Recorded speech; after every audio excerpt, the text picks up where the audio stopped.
الحمد للہ وکفا وسلام علی عبادہ الذین اصطفیٰ اما بعد۔ اللہ تعالیٰ کی توفیق سے ذکر چل رہا تھا کہ علم کے حصول کے ذرائع کتنے ہیں، اور 9 ذرائع آپ کے سامنے گنے تھے کہ 5 تو وہ ذریعے ہیں جو انسانی جسم میں پائے جاتے ہیں۔ انسان سننے سے علم حاصل کرتا ہے، دیکھنے سے، چھونے سے، اور ان 5 کے بعد پھر انسان علم حاصل کرتا ہے عقل کے ذریعے، اور پھر عقل کے بعد 7ویں درجے پہ اس کے خواب آ جاتے ہیں، 8ویں درجے پہ اس کی فراست آ جاتی ہے، 9ویں درجے پہ اس کا کشف آ جاتا ہے، 10ویں درجے میں کشف اور مشاہدہ کیا یہ 2 چیزیں ہیں یا ایک چیز ہے؟ علماء کا اس میں اختلاف ہے۔ کشف کا مطلب یہ ہے کہ اللہ تعالیٰ کسی انسان کے نفس میں جلا پیدا کر دے، جیسے پتھر کی ایک قسم ہے، اسے رگڑا جائے تو وہ آئینے کی چمک پاتی ہے۔ کئی چیزیں ایسی ہیں جو آئینے کے علاوہ جن میں انسان کا چہرہ یا انسان کو یا کسی بھی چیز کو دیکھا جا سکتا ہے۔ پانی کو دیکھ لیں، اس میں منعکس ہو جاتا ہے۔ ایک دھات ایسی ملتی ہے جس کے لیے جو استریوں میں استعمال ہوتی ہے، اور وہ انسان کا عکس اپنے اندر سمو لیتی ہے، اور اسی طرح آئینہ ہے، یہ تو خیر ہے ہی ہے، اور بھی کچھ چیزیں ہیں، اور وہ بالکل صاف انسان کا چہرہ نظر آتا ہے، گاڑی نظر آتی ہے، ہر چیز نظر آتی ہے۔ بعض لوگوں کو وہ نیک ہوں یا بد ہوں، اچھے ہوں یا برے ہوں، حتیٰ کہ مسلمان ہوں یا کافر ہوں، اپنے نفس پہ قابو پانے سے، مجاہدے سے ایک ایسی طاقت حاصل ہو جاتی ہے کہ وہ آئندہ آنے والے واقعات کو دیکھ سکتا ہے۔ یہ انبیاء علیہ السلام میں بھی ہوتا ہے اور غیر نبی میں بھی ہوتا ہے۔ نبوت کی بحث تو بہت دور کی بات ہے، یہ مسلمان اور کافر میں بھی ہوتا ہے۔ ہندو اپنے نفس پہ محنت کرتا ہے، مثلاً 10 سال تک وہ دونوں بازو اوپر کیے رکھے گا، مثلاً یہ کہ 20 سال تک وہ ایک جگہ جم کے اپنے بھگوان کی عبادت کرے گا۔ مثلاً اس کے پاس انگریزوں میں ایک جینس کی پینٹ تھی اور اس نے ساری زندگی اس کے علاوہ نہیں استعمال کیا کسی چیز، تو وہ پینٹس جو تھیں اس کی وہ پھر نیلام ہوئی۔ پینٹ کوئی لفظ نہیں ہے، پینٹ تو ایک طرف کا حصہ ہوا نا، پینٹس ہے۔ اسی طرح ہندوؤں میں بھی ایسے ہی تھا کہ اس نے ایک کپڑا پہنا اور پھر وہ کبھی نہیں نہایا، تو ان کے نفس میں ایک چیز پیدا ہو جاتی ہے اور وہ آئندہ آنے والے واقعات کو دیکھتے ہیں، اور بعین ہی ٹھیک جس طرح اس واقعے نے ہونا ہوتا ہے وہ دیکھ لیتے۔ مسلمانوں میں بھی ہوتا ہے، حضرت رسالت مآب صلی اللہ علیہ وسلم کو معراج کی رات میں جو چیزیں دکھائی گئیں ان میں سے بہت سی چیزیں ایسی ہیں جو خالص ان کے کشف پر مبنی ہیں، ورنہ اس سوال کا کیا جواب ہے کہ رسول اللہ صلی اللہ علیہ وسلم نے اس وقت کچھ لوگوں کو ان گناہوں میں دیکھا جو اس وقت گناہ تھے ہی نہیں۔ شراب پینے والے کو دیکھا، اور یہ مکہ کا واقعہ ہے۔ مکہ میں کب شراب حرام ہوئی تھی؟ حضرت رسالت پناہ صلی اللہ علیہ وسلم نے سود والوں کو دیکھا کہ یہ سزا مل رہی ہے، اس وقت کب سود حرام ہوا تھا؟ بہت سی چیزیں ایسی جو معراج کے واقعے سے بعد نازل حرام ہوئی ہیں، اور معراج کے واقعے سے پہلے وہ ٹھیک تھیں، جائز تھیں، سب لوگ اس کو کرتے تھے۔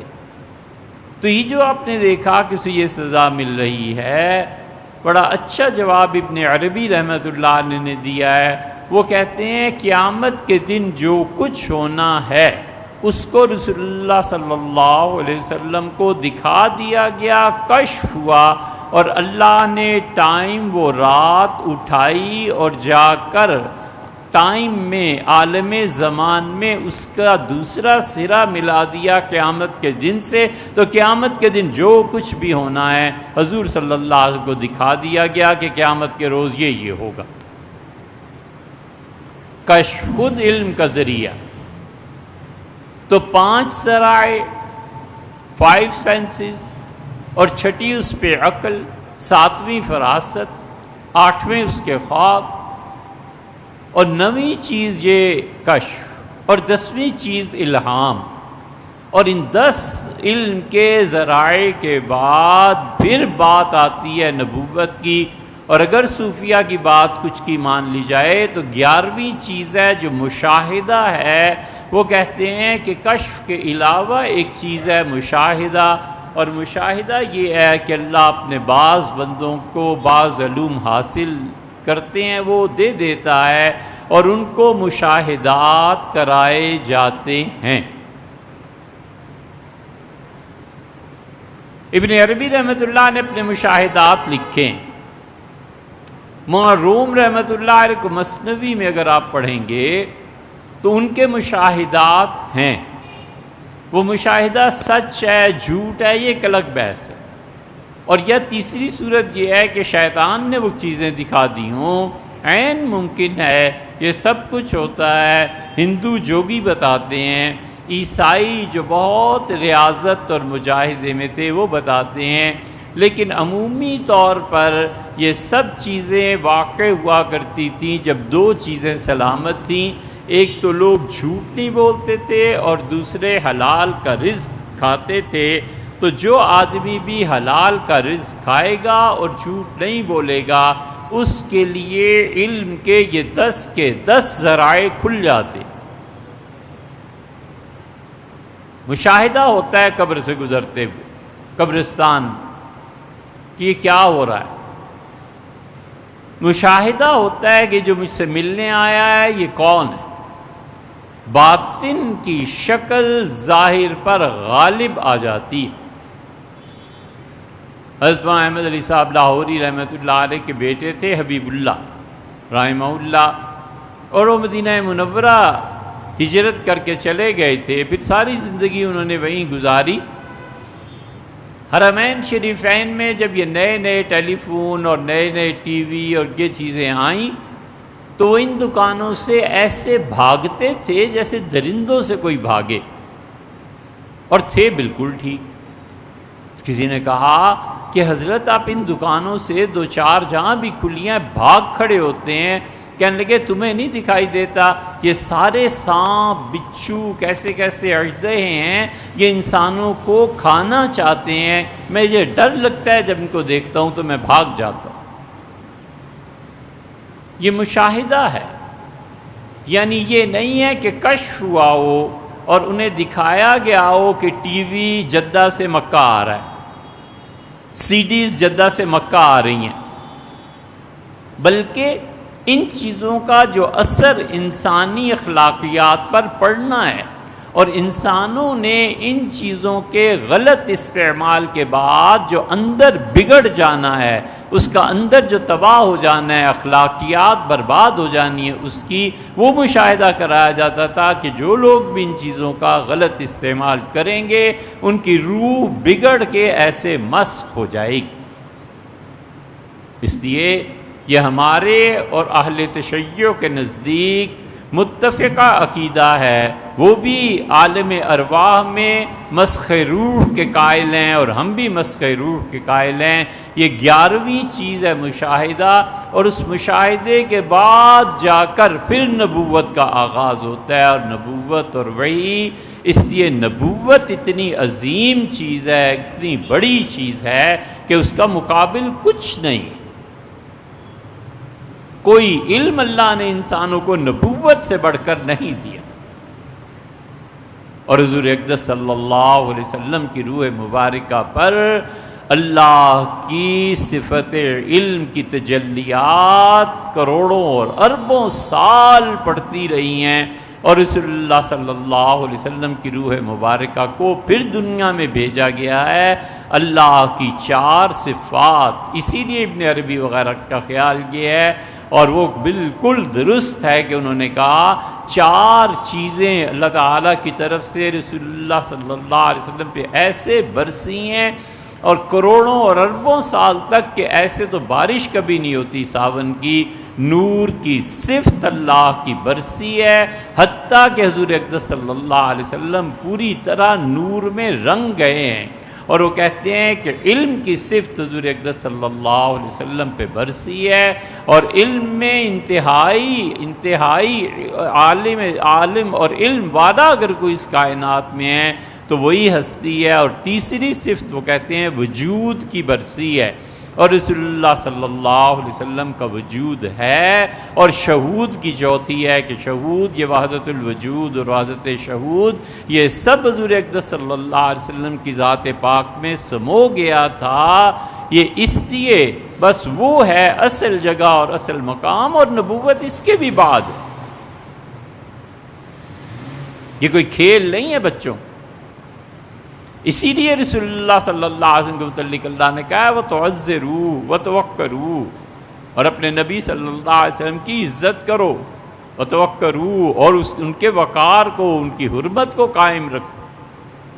اللہ نے قسم کھائی ہے ان کے شہر کی، اور اللہ نے مکہ کی قسم نہیں، اللہ نے کہا لا اقسم بہذا البلد، ہمیں قسم ہے اس شہر کی جس میں آپ تشریف فرما ہیں۔ اللہ نے مدینہ کو یہ شرف بخشا ہے کہ اللہ تعالیٰ نے اس میں رسول اللہ صلی اللہ علیہ وسلم کی وجہ سے یہ فرمایا ہے کہ یہاں اس مسجد میں جو نماز پڑھے گا اس کا ثواب ہم نے بڑھا دیا۔ پہلی وحی اور حکم آیا کہ 1000 مرتبہ کر دیا ہے، دوبارہ فرمایا 10,000 نمازیں کہیں اور جگہ پڑھ لو اور اس جگہ ایک پڑھ لو برابر ہیں۔ آخری حکم فرمایا ہم 50,000 کیے دیتے ہیں۔ رسول اللہ صلی اللہ علیہ وسلم نے فرمایا اللہ مکہ حرم ہے، ابراہیم علیہ السلام نے کہا تھا اللہ میں مدینہ کو حرم قرار دیتا ہوں، اللہ مدینہ کو 10 گنا وہ چیزیں زیادہ دے، 2 گنا وہ چیزیں زیادہ دے جو تو نے اہل مکہ کو دی۔ اسی لیے اللہ تعالیٰ کو اتنا شدید اس بات کا ہے، لفظ مناسب نہیں ہے اس پاک ذات کے لیے استعمال کرنا، لیکن کیا کریں، احساس۔ اللہ تعالیٰ نے رسول اللہ صلی اللہ علیہ وسلم کی دوپہر کی نیند تک پہ وحی اتاری ہے، وحی مکہ میں کم اور مدینہ منورہ میں زیادہ نازل ہوئی ہے، اس لیے کہ رسول اللہ صلی اللہ علیہ وسلم کو اللہ نے ان سب مراحل سے بھی برتر جو اللہ کے علاوہ کوئی نہیں دے سکتا اور کوئی کسب کی چیز نہیں ہے، نبوت عنایت فرمائی، اور نبوت میں جو علوم اللہ نے انہیں دیے ہیں اور جو ان کی روح پہ کھولے ہیں، آپ نے فرمایا اللہ کی قسم جو میں جانتا ہوں نا، اگر تم جاننے لگو تو تم بستروں پہ لطف اٹھانا چھوڑ دو اور تم شہروں کی بجائے جنگلوں میں جا بسو اور بھاگ جاؤ اپنی میتوں کو چھوڑ کے، جو میں جانتا ہوں وہ تم نہیں جانتے۔ نماز پڑھائی، اور کسی آدمی نے نماز میں کوئی بات ہو گئی، حضور صلی اللہ علیہ وسلم نے سلام کے بعد چہرہ پھیرا، اور موطا میں روایت آئی ہے، آپ نے فرمایا میں جس طرح آگے دیکھتا ہوں نا اسی طرح میں پیچھے بھی دیکھتا ہوں، تمہاری کوئی بات مجھ سے چھپی نہیں رہتی۔ کب ہوا یہ واقعہ؟ محدثین کہتے ہیں رسول اللہ صلی اللہ علیہ وسلم کو معراج کے بعد یہ دولت عنایت فرمائی گئی تھی۔ کچھ کہتے ہیں کہ مسجد نبوی میں آپ نے نماز پڑھائی تھی، اور مسجد نبوی میں ایک نماز کے دوران آپ آگے ہوئے پھر پیچھے ہوئے، پہلے پیچھے ہوئے پھر آگے ہوئے۔ ہم نے نماز کے بعد عرض کیا کہ یہ کیا چیز تھی؟ فرمایا جہنم مجھ پہ اس دیوار میں پیش کی گئی، میں نے اس کی حدت گرمی محسوس کی اور میں پیچھے ہٹ گیا، اور پھر جنت مجھے دکھائی گئی اور میں آگے بڑھا تاکہ انگور کا ایک گچھا لے لوں، تمہیں دکھاؤں کہ جنت کے انگور کیسے ہوتے ہیں، اور جو ہی میں اس کے قریب پہنچا وہ ہٹ گئی۔ پرانے زمانے کے محدثین اس پہ بہت لکھتے ہیں، ہمارے زمانے میں کوئی مسئلہ ہی نہیں کہ سکرین پہ دکھا دی۔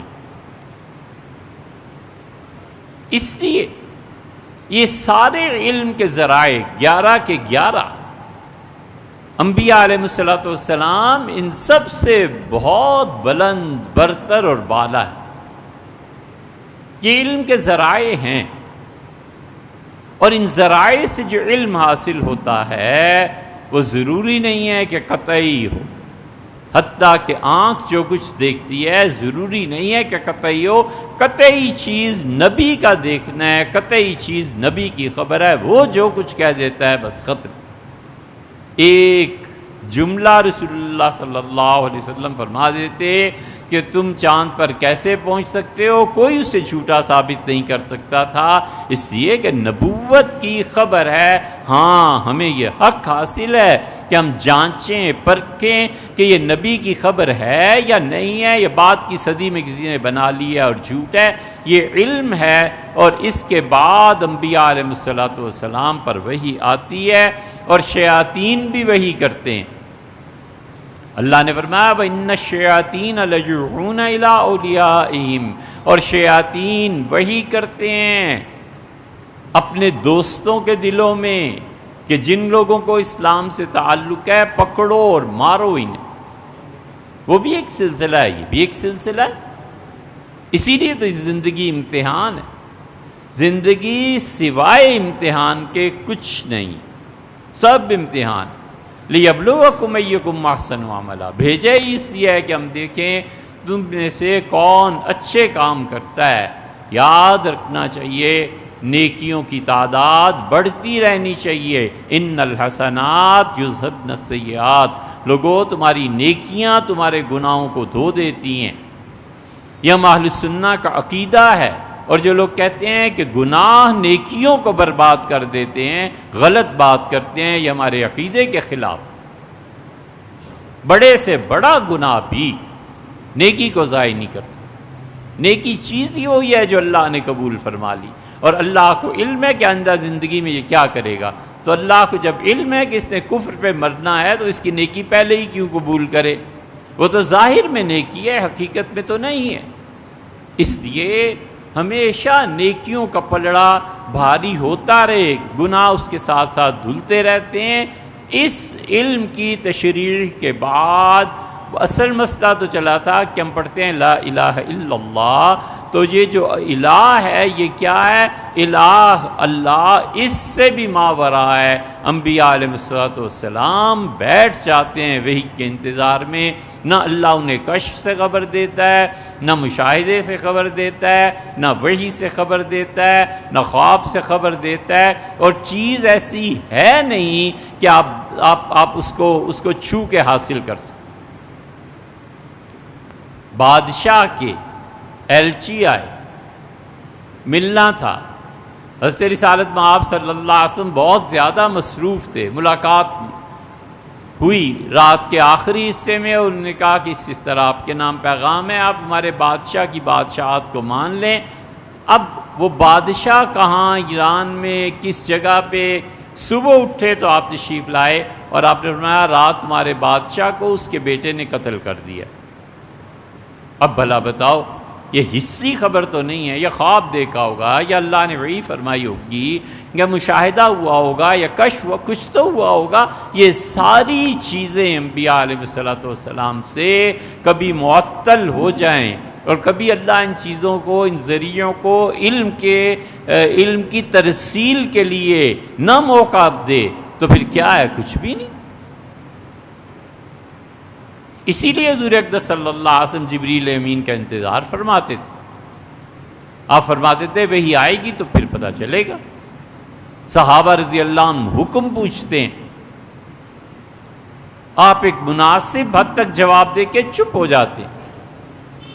آیات نازل ہوئی حضرت ہلال ابن امیہ رضی اللہ عنہ کے بارے میں، وہ آئے اور انہوں نے کہا اللہ کے رسول میں گھر گیا، میں نے دیکھا فلاں آدمی اور میری بیوی اس حال میں، اور پوری گواہی جو ہونی چاہیے کسی پر درے وغیرہ وغیرہ ساری گواہی انہوں نے دی۔ ان کا میری بیوی اور وہ اس حال میں مار دیتا اسے۔ پھر مجھے خیال آیا کہ جناب والا ہیں، ایسے نہ ہو کہ آپ ناراض ہوں۔ رسول اللہ صلی اللہ علیہ وسلم پہ آیات نازل ہوئی کہ 4 گواہ ضروری ہیں۔ سعد رضی اللہ عنہ بیٹھے تو ان کا اللہ کے رسول 4 گواہ، کوئی اپنی بیوی کو دیکھے تو کیا محلے سے گواہ پکڑ کے لائے گا؟ کیا فرماتے ہیں؟ تو رسول اللہ صلی اللہ علیہ وسلم سعد جتنی تم میں غیرت ہے نا، اس سے کہیں زیادہ غیرت مجھ میں ہے۔ چپ، کوئی حکم ہی نہیں۔ اللہ نے وہی نازل کی۔ اللہ تعالیٰ نے فرمایا کہ 4 گواہ تھے، اگر خالص اپنے گھر کا معاملہ آ جائے بیوی کا تو 4 شہادات باللہ، اللہ کے نام کی 4 قسمیں اٹھائیں اور 5ویں مرتبہ کہے خدا کا غضب نازل ہو اگر میں جھوٹی ہوں، اور وہ بھی کہے کہ خدا کی لعنت مجھ پر پڑے اگر میں جھوٹا ہوں، وغیرہ وغیرہ۔ وہ ساری سورہ نور کے آغاز میں دیکھا جا سکتا ہے۔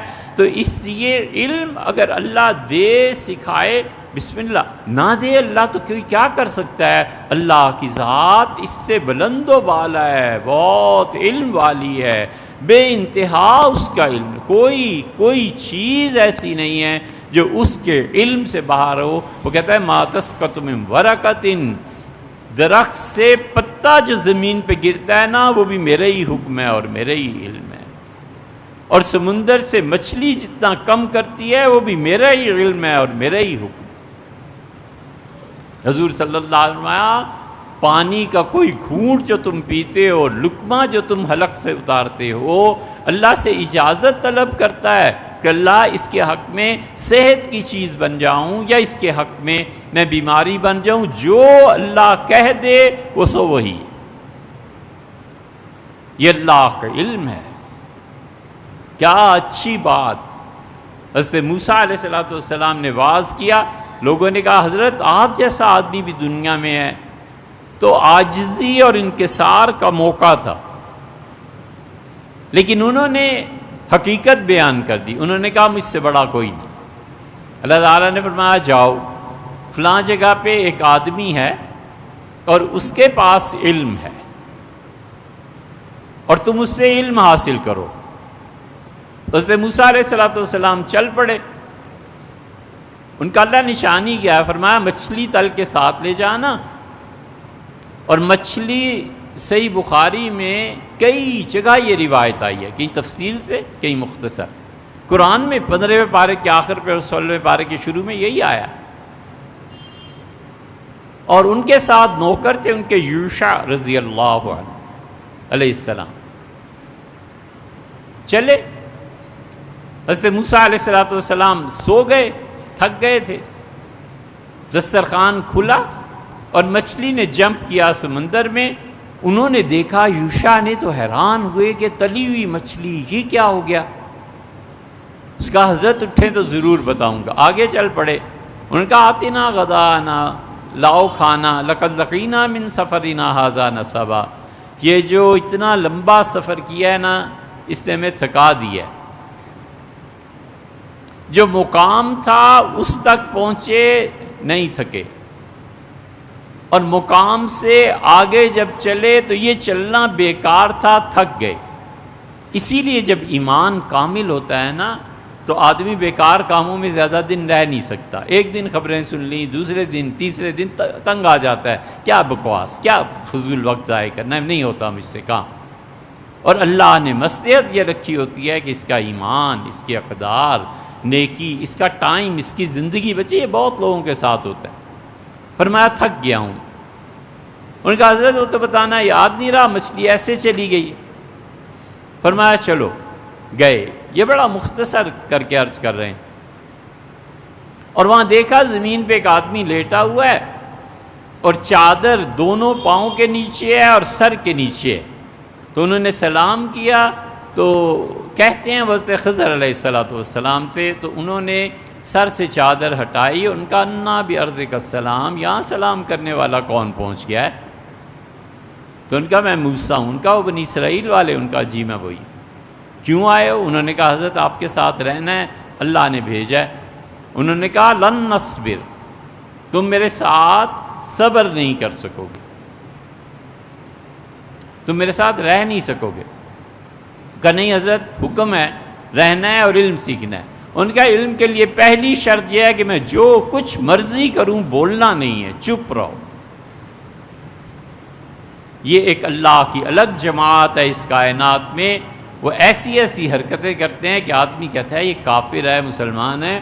انہیں نہیں پتا کہ اللہ نے اپنی اسپیشل فورس ایک رکھی ہے، تمہاری سمجھ میں نہیں آتی، تو ضرورت کیا ہے ان کاموں میں دخل دینے کی۔ اور حضرت موسیٰ علیہ السلام کو لے کر چلے، کشتی میں بیٹھے اور سمندر میں جا رہے ہیں دونوں، اور چڑیا آئی اور اس نے پانی چونچ میں بھرا اور اڑ گئی۔ خضر نے پوچھا موسیٰ علیہ السلام، اس سمندر کے پانی میں سے کتنا کم ہوا ہے؟ کمال کی بات، کمال کا جواب۔ انہوں نے کہا حضرت چڑیا کیا کم کرتے، ما نقص ھذا اللصور من ھذا، چڑیا اس سمندر سے کیا کم؟ کمال کا جواب دیا۔ انہوں نے کہا علمی و علمک، موسیٰ میرا علم جو اللہ نے دیا ہے اور تمہارا علم، و علم الخلائق، کائنات کے آغاز سے اختتام تک جتنا بھی علم اللہ نے دنیا کو دیا ہے، یہ اللہ کے علم میں سے اتنا بھی کم نہیں ہوا جتنا چڑیا نے سمندر کو کم کیا۔ کوئی حد نہیں ہے اللہ کے علم کی۔ یہ تو انہوں نے سمجھانے کو کہا، ورنہ سمندر کی بھی تو کوئی حد ہے اللہ کے علم کی، کوئی حد۔ گئے اور کنارے پہ پہنچ کے بغیر کسی پیسے کے ادا کیے کشتی توڑ دی، آگے چل پڑے۔ موسیٰ علیہ السلام کا حضرت کشتی توڑ دی، ایک تو انہوں نے کرایہ نہیں دیا، دوسرے اتنی اچھی کشتی یہ توڑنے کا، غریبوں کا نقصان ہو گیا۔ ان کا میں نے تمہیں کہا تھا نا میرے ساتھ نہیں چل سکو گے۔ ان کا اچھا حضرت چلتا ہوں۔ آگے پہنچے، بچہ کھیل رہا تھا، اسے پکڑا اور اس کی گردن مروڑ کے قتل کر کے لاش پھینک دی۔ انہوں نے کہا قتلت نفسا زکیۃ بغیر، حضرت یہ کیا کیا آپ نے، ایک جان پوری مار دی بغیر کسی وجہ کے۔ انہوں نے کہا میں نے تمہیں کہا تھا نا تم نہیں چل سکو گے میرے ساتھ۔ اس سے موسیٰ علیہ السلام سمجھ گئے اور جواب پھر ٹھیک ہو گیا نا۔ ان کا حضرت اس مرتبہ معاف کر دیں، آئندہ اگر بولوں تو جدا کر دیں۔ کہا چلو۔ آگے ایک شہر میں پہنچے اور ایک دیوار گری ہوئی تھی، گاؤں والوں سے کہا کہ کھانا کھلا دو۔ گاؤں والوں نے کہا کدھر سے کھانا کھلا دیں، جاؤ آگے سفر کرو کہیں مل جائے۔ حضرت خضر علیہ السلام نے کہا کہ اس دیوار کو بنانا ہے۔ سارا دن بناتے رہے، پھر چل پڑے۔ موسیٰ علیہ السلام سے پھر انہوں نے کہا لو شئت لاتخذت علیہ اجرا، حضرت اس دیوار کی مزدوری تو لے لیں۔ ان کا ھذا فراق بینی و بینک، یہ میرے اور تمہارے درمیان اب جدائی ہے۔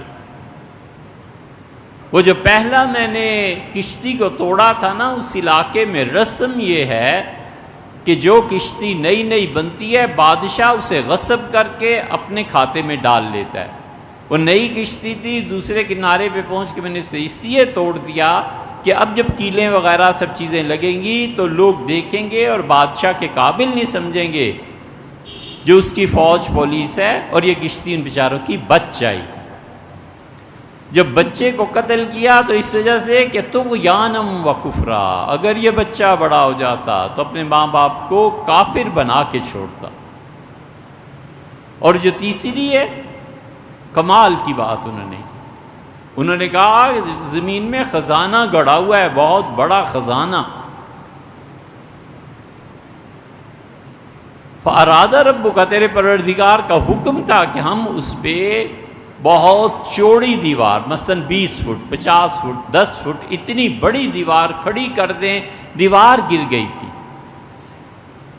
تو اللہ نے حکم دیا کہ اس دیوار کو بنا کے جانا، اس دیوار کے نیچے خزانہ ہے۔ یتیمین فی المدینہ، اس شہر میں 2 یتیم بچے رہتے ہیں۔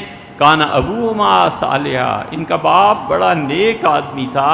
اللہ نے کہا میں چاہتا ہوں، اس نے کہا تھا مجھے امانت دی تھی نا، میں اس خزانے کو ان یتیم بچوں کو دے دوں، ایسے نہ لوگ لوٹ لیں تو تم دیوار بناؤ۔ باپ کا صالح ہونا اولاد کو دین میں دنیا میں رنگ دیتا ہے۔ اس لیے بہت سے لوگ پوچھتے ہیں کہ اپنی اولاد کی کیا تربیت کریں، ہم کہتے ہیں آسان نسخہ ہے، اپنی تربیت کرو، خود ٹھیک ہو جاؤ، نیک بن جاؤ۔ اللہ نے کہا کانا ابوہما صالحا، ان دونوں بچوں کا باپ بڑا ہمارا پیارا بندہ تھا، ہم کیسے اس کی چیز کو ضائع کر سکتے؟ یہ نہیں کرتے، وہی کرتوت اپنے جاری، اور اولاد کی کہاں سے تربیت ہو جائے؟ باپ کی نیکی بچوں کو پینشن ملتی ہے، دادا کی نیکی بچوں کو پینشن ملتی ہے۔ وقت نہیں ہے، ایک صاحب کو پینشن ملی، ہمیں بڑا تعجب ہوا کہ یہ ان کو پینشن کہاں سے مل گئی۔ ان کا نسب نامہ پڑھا، 19واں دادا جو تھا ان کا، اس نے ایک نیکی کی تھی، اور وہ 1800 کچھ میں ایک بزرگ کو ملے، انہوں نے کہا حضرت میں نے اپنا بیٹا آپ کے پاس بھیجا ہے، اس کے ساتھ صحیح سلوک کرنا ہے۔ خیال کریں 19ویں پشت، کم سے کم بھی 1000 سال بعد اس روح نے آ کے ان کو کہا کہ حضرت یہ میری اولاد ہے۔ ایسے نہیں ہوتا، اللہ آپ کی نیکیوں کو محفوظ رکھتا ہے، اور آپ کی اولاد میں 2000 سال بھی بچہ بعد میں آتا ہے، اس میں کوئی جوہر ہوتا ہے نا، خدا اس دعا کو، آپ کی دعا کو، آپ کی چیز کو اس کو دے دے۔ کیا دلیل چاہیے؟ اس نے کہا کہ وَبْعَثْ فِيهِمْ رَسُولًا، اللہ میں دعا مانگتا ہوں اللہ میری اولاد میں ایک رسول اس مکہ میں بھیج دے، یتلو علیہم آیاتہ ویزکیہم ویعلمہم الکتاب والحکمہ، اللہ وہ کتاب و سنت کی تعلیم دے، اللہ وہ لوگوں کے باطن کو پاک کرے۔ 2500 سال کے بعد ابراہیم علیہ السلام کی اس دعا کا اثر ہوا، اور حضور صلی اللہ علیہ وسلم مکہ میں پیدا ہوئے۔ اس لیے جو پچھلے محنت کر جاتے ہیں نا، اس کی پینشن اولاد کو ملا کرتی۔ اسی لیے کسی نے پوچھا تھا حضور صلی اللہ علیہ وسلم سے کہ آپ کی حقیقت کیا ہے، آپ کا وجود کب سے شروع ہوا؟ آپ نے فرمایا انا دعوت ابی ابراہیم، میں اپنے دادا ابراہیم علیہ السلام کی دعا کا نتیجہ ہوں، اور اس بشارت کا جو عیسیٰ علیہ السلام نے میرے متعلق۔ یہ سب علم ہے،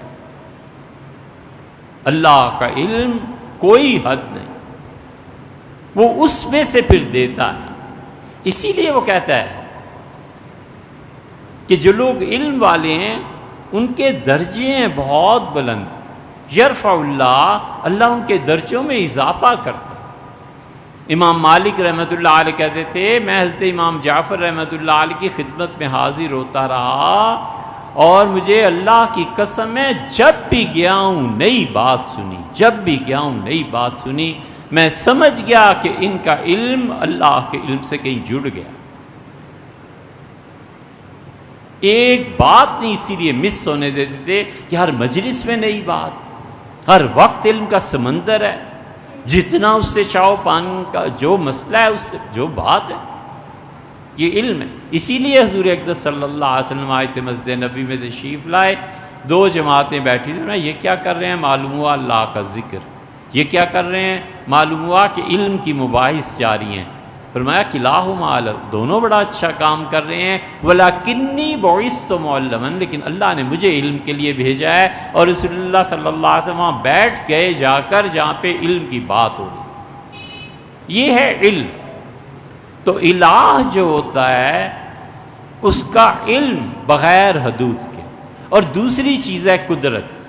اب یہ علم آپ کسی جگہ مان لیں، معاذ اللہ استغفر اللہ، کسی ولی اللہ میں مان لیں، کسی ہندو میں مان لیں، کسی جاہل مشرک میں عیسائی میں مان لیں، تو اس کا مطلب ہے کہ 50% تو آپ نے اس کو اللہ کے علم میں شریک کر لیا کہ یہ جب چاہے جان سکتا ہے، یہ نہیں ہے۔